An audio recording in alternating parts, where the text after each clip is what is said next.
经济学人资讯社公布全球生活成本上贵甲上俗的城市，这其中新加坡甲瑞士的苏黎世是全球上贵的城市，也那伊朗的德黑兰甲叙利亚的大马士革是排伫上尾2名。另外，咱台北伫亚洲的城市是排伫中段第12名。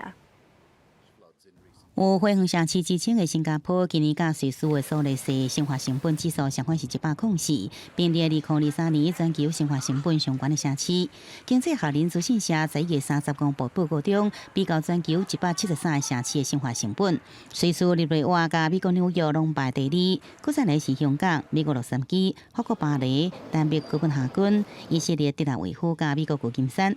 苏黎世对去年的第6名，升到今年第1名，主要是反映瑞士法郎真强，也有珍贵的食品、客家出来的用品甲娱乐介绍。新加坡伫交通甲服装、生活用品甲酒的介绍，尤其是真贵，在1年来已经有9摆排伫第1名咯。 也来伫亚洲，人民币甲日票的劣势造成中国的4个城市南京、无锡、大连甲北京，以及日本的大阪甲东京的排名是急速来下降。中国城市排名大幅度下降，也因为后疫情时期的经济复苏真慢，甲消费者需求低落。